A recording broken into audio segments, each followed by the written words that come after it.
called me indispensable. They said the company couldn't run without me. They were right. And they were wrong. My name is Maya Bennett. For 5 years, I lived inside glass towers and glass smiles.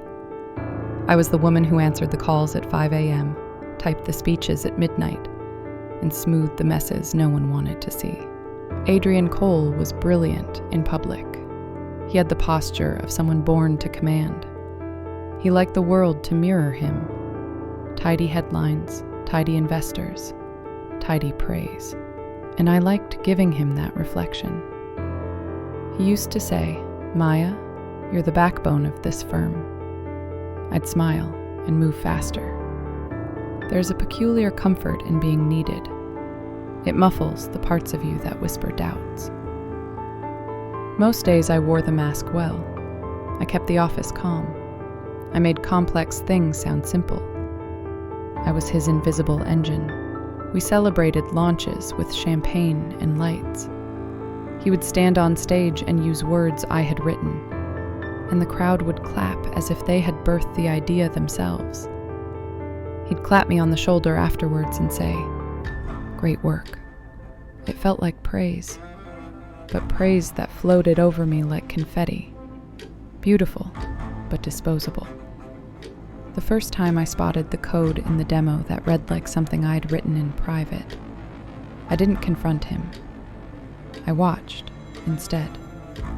I watched the way he took credit with a smile, and the way investors leaned in and believed him. There were small wounds that ached quietly. A missed meeting invitation, a name left off a slide, an offhand joke about how assistants don't need to worry about growth. Still, the work was intoxicating. You start believing the myth you help create. You forgive the small cruelties for the sake of being part of something bigger. Then the leak happened. A dossier went out to the press on a Sunday morning. A confidential document, one that proved a board insider was selling data. By Monday, my inbox was full of angry notes. By Tuesday, Adrian had given the board a version of the story where the trail pointed to me. I remember the boardroom that day like a stage. The light, bright and accusing. He told the story cleanly, with pauses for effect. He asked only one question. "Maya, how did this happen on your watch?" I could feel the room narrow. All the scripts I used to write for him, every line that had protected him, felt useless in that glare. He tilted his head and looked at me with that expression people reserve for mistakes. I left that room with a termination letter in my hand. Outside, the city kept spinning.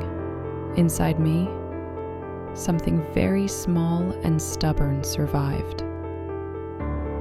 I didn't know then that the document that had ruined me was not mine to hide.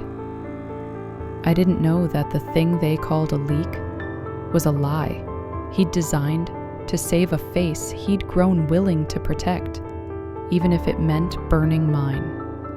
And I certainly didn't know, sitting on a bench with the wind in my hair, how quietly a woman learns to plan when she has nothing left to lose. I thought losing my job would break me. It didn't. It just stripped away the illusion that I ever belonged there. The first week was quiet. Too quiet. No calls, no emails, no calendar reminders lighting up my screen. The silence felt like grief, but not for him. For the version of me that believed loyalty was a shield. I replayed the boardroom scene every night. His voice, the calm confidence, the subtle twist of truth that turned me into a scapegoat. He didn't just end my career. He rewrote my story. One night I sat, staring at my old laptop. It still held traces of the company's internal system, little breadcrumbs from my years of late nights. And then I saw something strange. Hidden folders, encrypted documents, files tagged with my name, but timestamps that didn't match my logins. A cold realization hit me. He hadn't just used my work. He'd used my credentials. That was when I called the only person I trusted, Arjun Mehta. He'd been a freelance cybersecurity consultant I'd hired once for a crisis cleanup. Quiet, sharp. The kind of man who spoke in logic but thought in empathy. He came over the next morning, coffee in one hand, a small drive in the other. Within an hour, he found the digital fingerprints, copied access keys, edited metadata, false trails leading directly to me. Adrian's name never appeared. Of course it didn't. He was too smart for that. But buried deep in one archive was a forgotten draft. A code version labeled Core Prototype 0.1. My code. My words in the comment lines. My initials in the margin. I felt dizzy. I had written that 3 years ago, before the product even had a name. It was proof that I wasn't just his assistant. I had built the foundation of his empire. Arjun leaned back and said softly, "You don't need to destroy him, Maya. You just need to remember who you are." That line stayed with me. It wasn't about revenge. Yet. It was about recovery. But somewhere deep inside, I felt something stir. A calm, deliberate kind of anger. The kind that doesn't shout. The kind that builds. That night, I opened a new fold. I didn't disappear. I simply became someone else. Her name was Lena Moore, a name I found in an old novel one sleepless night. It sounded steady, invisible, a woman no one would question. I deleted every trace of Maya Bennett, the assistant who once answered to Adrian Cole. New phone, new email, new city, and for the first time in years, I stopped waiting for someone to tell me what to do. I started freelancing for small startups, automation systems, data tools, back-end logic, nothing glamorous, but each project felt like therapy. Each line of code rewired my sense of worth. Arjun helped me set up secure servers under my new name. He called it Digital Rebirth. He said, "You don't need to shout your comeback, Maya. Just let the results whisper." In my tiny rented apartment, I built quietly. Days blurred into nights. My walls were covered with flowcharts and sticky notes. At the center of everything was one circle, a new kind of AI platform. Something faster, leaner, cleaner than anything Adrian had ever imagined. I called it Nexora.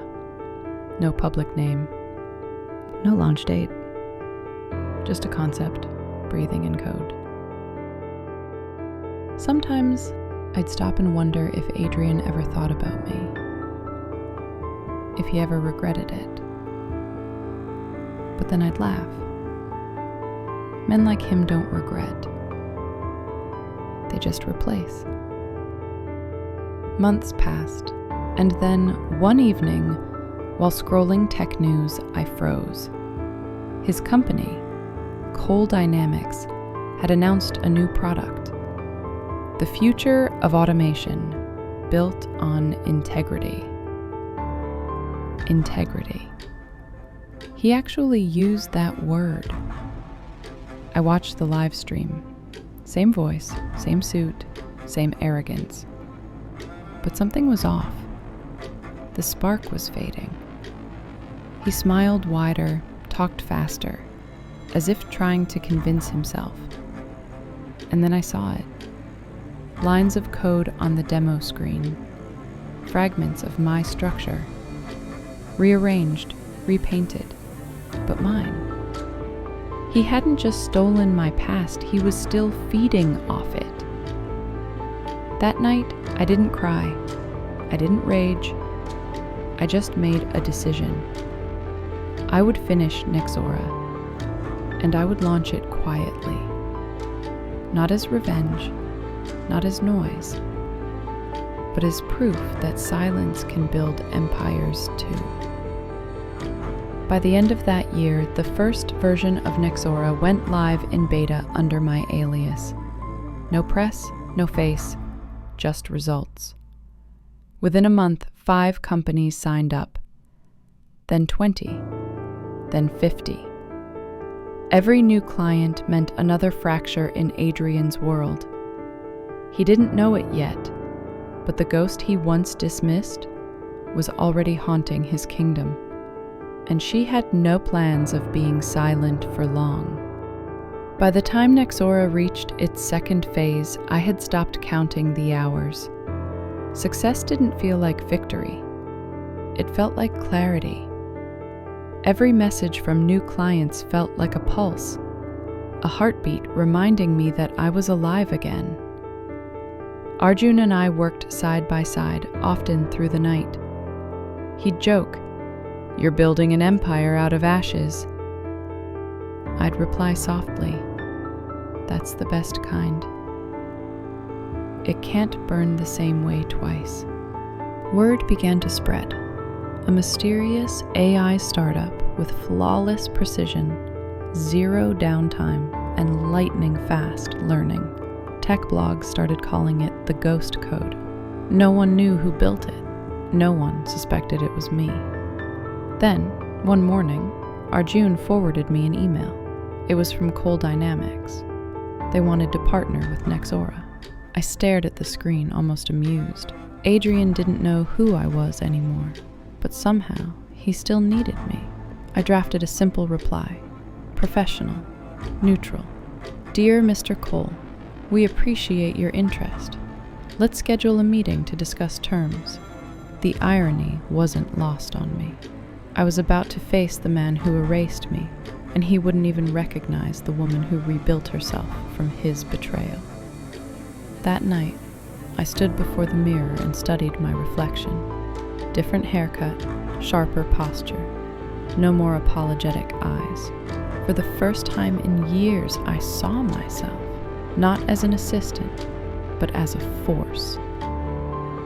The next morning, I walked into his glass tower again.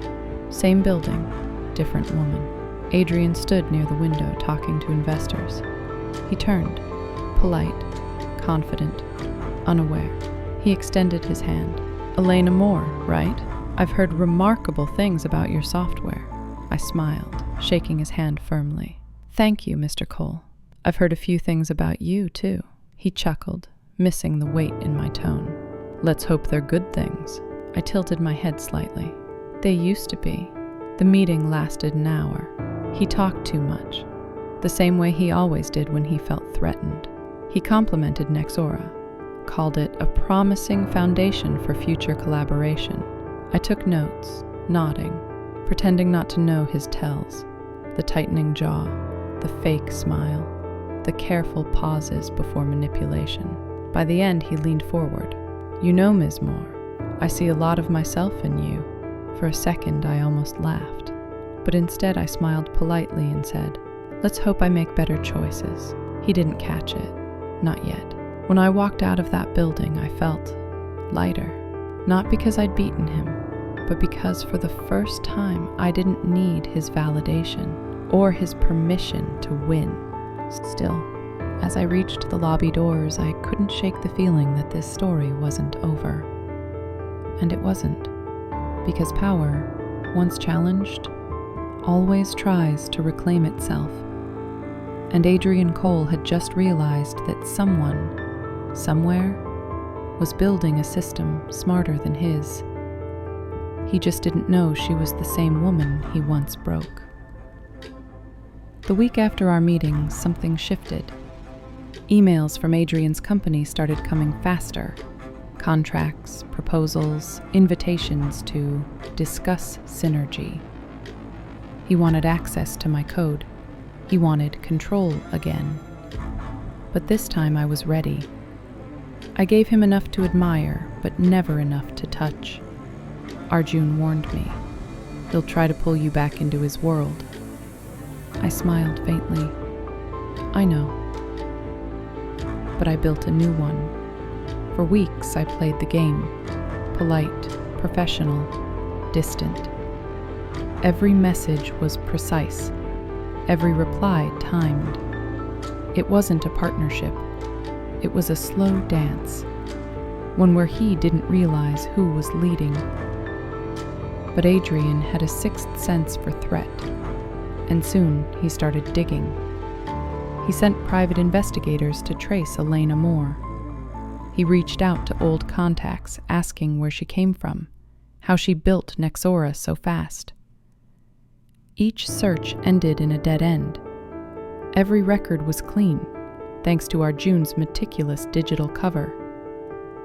But one night, he found something.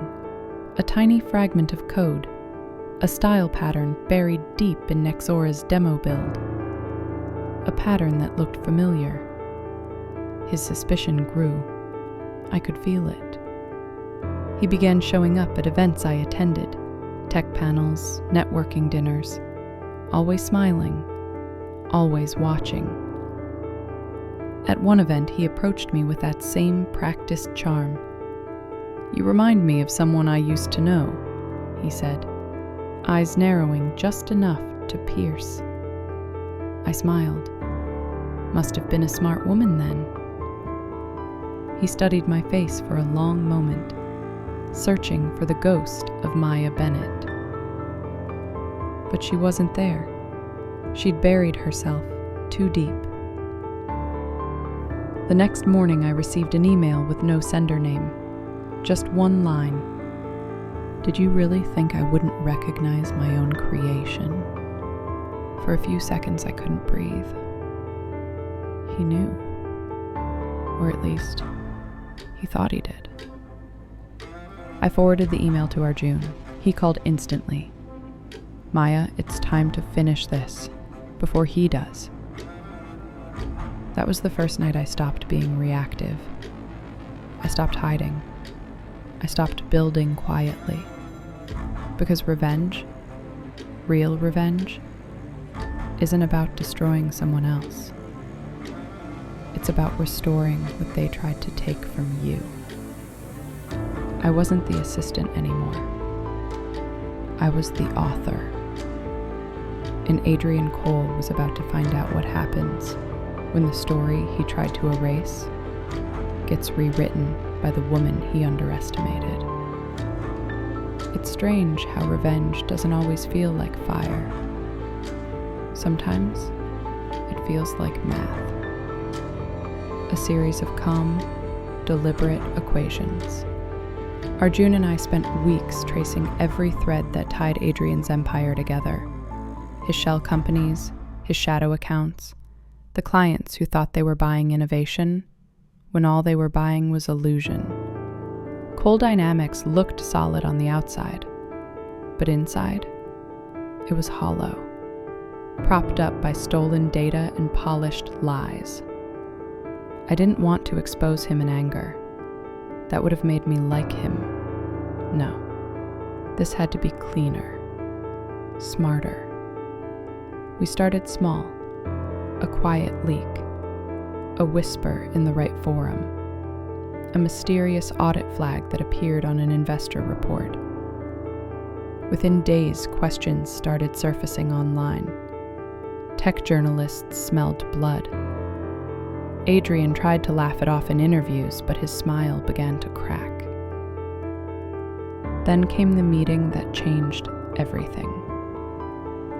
Cole Dynamics invited Nexora to present at a joint conference, a chance to celebrate collaboration. In truth, it was his attempt to reclaim control, to stand above me again. I accepted. The ballroom lights were blinding that day. The crowd buzzed with cameras and applause. Adrian took the stage first, confident, composed, painting himself as the visionary savior of automation. Then he invited me, Lena Moore, to demonstrate Nexora's live integration. As I walked to the podium, I could feel his eyes on me. searching for weakness, for the old Maya hidden underneath. But all he saw was calm. I loaded the demo file. Behind the screen, Arjun's secure patch was already in place. It wasn't sabotage, it was revelation. When the code ran, it didn't display Nexora's features. It displayed a sequence of data logs, proof of duplicated code, falsified patents, and payments from shell accounts signed under Adrian's name. For a moment, no one moved. The room froze. Then the murmurs began. Reporters typing, phones recording, investors whispering. Adrian stepped forward, his voice cracking. "This isn't part of the presentation." I turned toward him, steady, composed, and said quietly into the mic, "No, Adrian. It's the part you never wanted anyone to see." He froze. Recognition flashed in his eyes. And in that instant, he finally saw her. Maya Bennett. The woman he erased. The woman who rebuilt herself into the ghost that haunted his empire. I closed my laptop, walked off stage, and left him standing there. A man unmasked by his own creation. Outside, Arjun was waiting in the hallway. "You sure it's over?" he asked. I looked back through the glass doors at the chaos unraveling inside. "No," I said softly. "It's just beginning." By the next morning, the headlines were everywhere. Tech visionary exposed for fraud. Coal Dynamics under federal investigation. Anonymous source reveals insider corruption. The anonymous source, of course, wasn't anonymous at all. It was me. The ghost of a woman he thought he buried years ago. Adrian's empire collapsed faster than I imagined. Investors fled, partners vanished, employees whispered and resigned. His name, once carved in glass, was now written in dust. And yet, when I watched it happen, it didn't feel like victory. I thought revenge would feel like a rush, a storm of satisfaction. But it felt like quiet rain instead. Soft, steady, almost mournful. Maybe because I had lived too long in the shadow of his control. Maybe because I had built this revenge not from hate, but from hurt. Arjun tried to celebrate. He brought wine, music, laughter. But halfway through the night, I asked him to turn it off. "I just need silence," I said. He looked at me for a long time. "Silence," he murmured, "is the sound of healing, Maya. You just haven't learned to recognize it yet." For days, I stayed away from the news. But one evening, curiosity won. I searched his name. There he was, standing outside the courthouse, paler, thinner, his eyes hollow, still pretending to be the victim. When the reporter asked if he had anything to say, he looked straight into the camera and said, "She ruined me." I remember whispering to the screen, "No, Adrian. You ruined yourself." I just stopped protecting the lie. That night, I couldn't sleep. I sat on the balcony watching the city lights blink in rhythm. For the first time in years, I didn't feel anger. I didn't feel fear. I just felt empty. Arjun joined me quietly, handing me a cup of coffee instead of words. After a long silence, he said, "You know, the hardest part of getting your power back is realizing how much of yourself you lost in the process." I looked at him, and for the first time, I didn't see the hacker who saved me. I saw a friend. The kind of friend who doesn't fix your silence, just shares it. In the distance, police sirens echoed faintly. Adrian's story was ending. But mine was only shifting. Because revenge might close a wound, but it doesn't erase the scar. And sometimes, the scar becomes the map that leads you home. The summons arrived quietly. A letter, plain and official, inviting me to testify in Adrian's case. I could have refused. I could have let the evidence speak for itself. But some ghosts don't rest until you look them in the eye. The courthouse was colder than I expected. Reporters lined the steps, flashes bursting like restless lightning.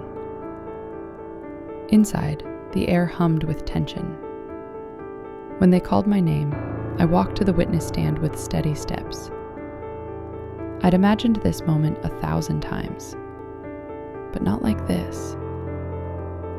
Not with this strange calm inside me. Adrian sat across the room, suit pressed, tie perfect. The same man, yet not the same. His confidence was gone, replaced by something rawer. He didn't glare, he didn't sneer. He just watched me, like he was seeing a ghost. The lawyer asked the usual questions: dates, emails, code. I answered them all, clear and measured. And then, suddenly, they asked if I had anything else to say. Anything I wanted the court to know. I turned my eyes to him. He flinched, just slightly. The same man who once stood taller than the room now looked small within it. I said quietly, "You once told me I was nothing without you, that my value existed only in your reflection. But I built something without your name, without your permission, and without your shadow." He swallowed hard. I continued, "You taught me control, how it can build or destroy. I chose to build." The room went still. I didn't raise my voice. I didn't need to. Adrian lowered his gaze. Maybe for the first time he understood that silence can be louder than screaming. When the judge dismissed me, I stepped down and walked past him. He whispered, "Maya, was it worth it?" I stopped, turned slightly, met his tired eyes. "It wasn't about worth," I said softly. "It was about truth." And I walked out. Outside, the air felt different, lighter, almost electric. The city buzzed with its usual chaos, but for me, time had slowed. Arjun was waiting at the bottom of the steps. He handed me a file, the official confirmation that Coal Dynamics was dissolved. "It's over," he said. I shook my head gently. "No, Arjun, it's just balanced." We walked away in silence. Behind me, cameras flashed, but I didn't look back. For years, I had lived looking back, trying to rewrite what was already gone. Now, for the first time, I was walking into a future that was entirely mine. In the weeks after the trial, the noise faded. The headlines changed. The world moved on. But I didn't want noise anymore. I wanted stillness, the kind that doesn't ask for applause, the kind that feels like breathing again. For months, my life had been built on reaction to his lies, his power, his shadow. Now, for the first time in years, there was no one to react to, only me. I rented a small cottage by the coast. No city lights, no corporate towers, just the sound of waves and the taste of air that didn't belong to anyone. Each morning I'd walk along the shore with a notebook. No deadlines, no agendas, just thoughts. Sometimes I'd write lines of code, not for business, just to remind myself I could still create. Other days I'd write sentences like, "Healing isn't loud, it's just quiet persistence." Arjun visited sometimes, bringing coffee and stories about new projects. He'd tease, "You've gone off grid." I'd smile. Maybe I just found the grid I was supposed to be on.